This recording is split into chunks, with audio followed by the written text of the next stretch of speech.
आज हम लोग न्यू टॉपिक पर वीडियो बनाने जा रहे हैं। ये क्लास 11th का वीडियोज़ है और क्लास 11th को आज हम लोग स्टार्ट कर रहे हैं और क्लास 11th में हम लोग आज अकाउंटेंसी सब्जेक्ट को देखेंगे। तो आज ही हम लोग देखते हैं कि अकाउंटेंसी सब्जेक्ट में हम लोग को पढ़ना क्या क्या है और हम लोग उसमें एक्सरसाइज 2 पढ़ रहे हैं। एक्सरसाइज 2 का नाम है बेसिक अकाउंटिंग टर्म्स, क्योंकि अकाउंटिंग हम लोग को पढ़ना है कॉमर्स में 11th में।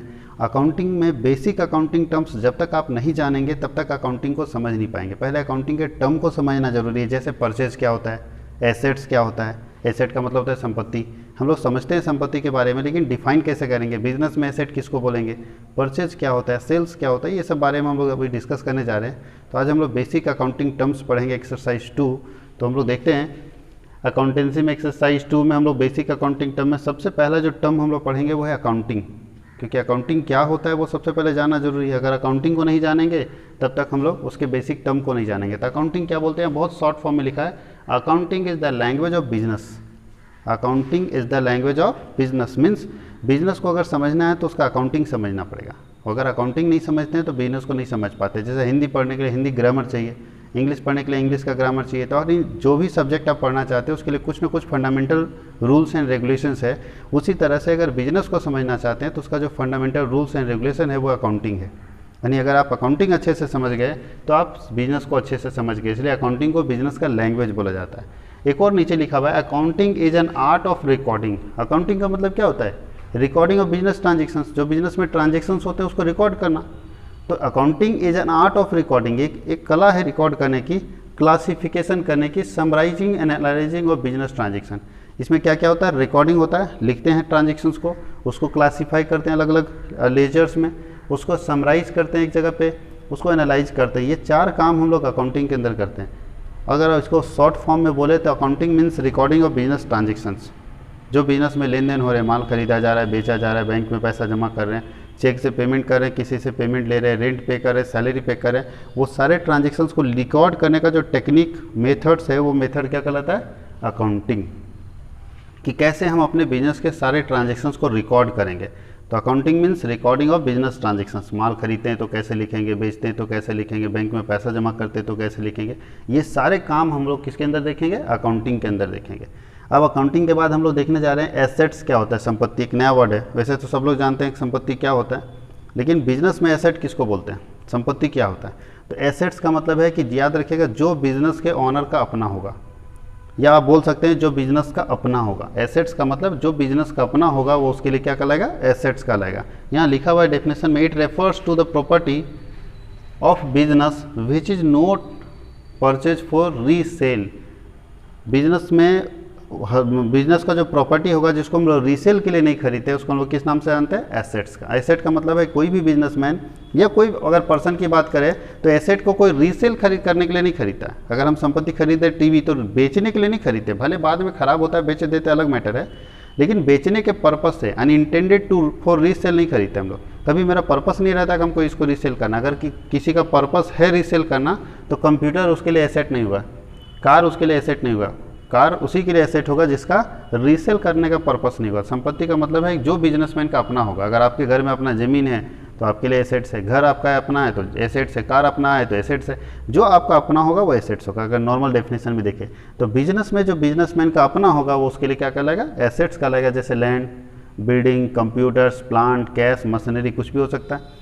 अगर बिजनेस में एसेट निकालना है तो उसके लिए एक फॉर्मूला दिया हुआ है, एसेट्स इक्वल टू होता है कैपिटल प्लस लायबिलिटी।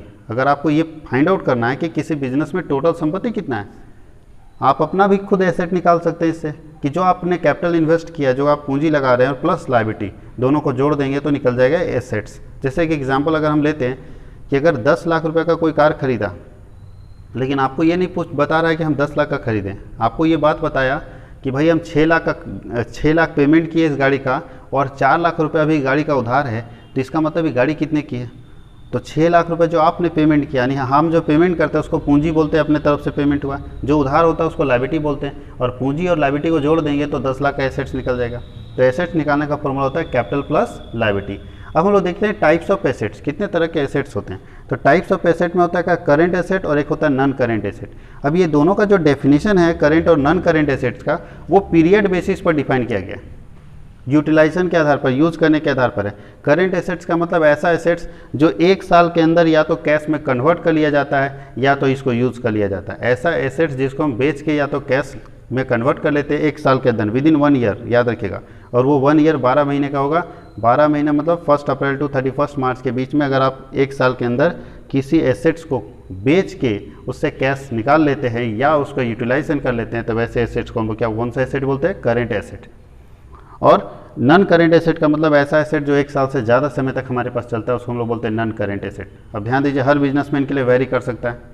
जैसे हमारे घर में अगर कंप्यूटर है तो हमारे लिए वो नॉन करेंट एसेट है क्योंकि हम 1 साल से ज़्यादा यूज़ करते हैं, लेकिन कंप्यूटर बेचने वाले के लिए वो कंप्यूटर करेंट एसेट्स हो जाएगा, क्योंकि वो कंप्यूटर बेचने वाला हमेशा चाहता है कि उसका माल तुरंत बिक जाए। वो 1 साल के अंदर ही माल बेच देता है, यानी कैश में कन्वर्ट कर लेता है, तो उसके लिए करेंट एसेट होगा। कार हमारे लिए नॉन करेंट एसेट हो सकता है क्योंकि हमारे यहाँ 1 साल से ज़्यादा रहता है, लेकिन कार बेचने वाला जो शोरूम है उसके लिए कार क्या है? करेंट एसेट है। तो वेरी करता है कि बिजनेस टू बिजनेस अलग अलग हो जाता है। बट आपको हमेशा याद रखना है कि जिसका पर्पस 1 साल के अंदर या तो उसको कैश में कन्वर्ट कर लेना हो या उसको यूटिलाइज कर लेना हो, तो वैसे एसेट्स को हम लोग बोलते हैं करेंट एसेट्स। और अगर 1 साल से ज़्यादा समय तक आप किसी एसेट को यूज करते हैं तो उसको हम लोग बोलते हैं non current asset. Non current asset का दूसरा नाम है fix asset. Non current asset का पुराना नाम क्या है? Fix asset. पहले इसको हम लोग फिक्स एसेट बोलते थे और अब नया नाम इसका हो गया नॉन करेंट एसेट। फिक्स मतलब समझ रहे हैं कि एक बार खरीदे। अब इसका एग्जाम्पल में क्या आएगा? लैंड आएगा, ज़मीन, बिल्डिंग्स, मशीनरी, कंप्यूटर्स, ये सब फिक्स एसेट के अंदर आएगा। अब फिक्स एसेट भी 2 तरह के, यहाँ लिखा हुआ है 2 तरह का फिक्स एसेट होता है, टेंजिबल और इनटेंजिबल। टेंजिबल फिक्स एसेट का मतलब होता है कि जिसको हम देख सकते हैं, जिसका फिजिकल एग्जिस्टेंस है, जो वास्तविक में दिखता है।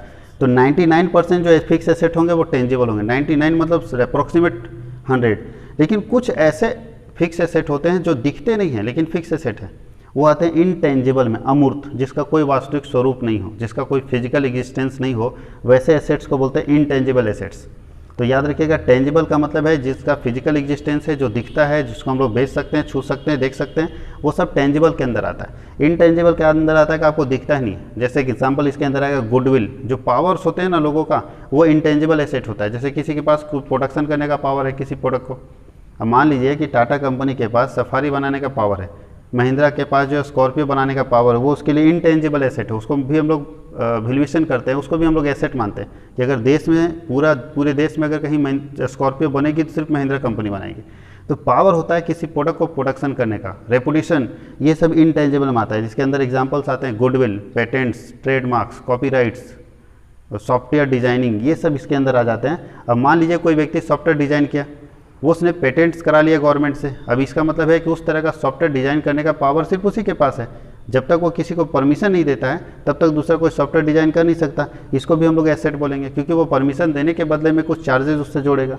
और टेंजिबल का मतलब है जो दिखता है, जैसे land, building, machinery, furniture, computers, ये सब इसके अंदर हम लोग देखेंगे कि टेंजिबल, जिसको हम लोग देख सकते हैं, छू सकते हैं। वैसे जनरली जितने फिक्स एसेट होते हैं अप्रॉक्सीमेट टेंजिबल ही होते हैं। इनटेंजिबल कुछ एक्सेप्शन केस में होते हैं, अपवाद होते हैं।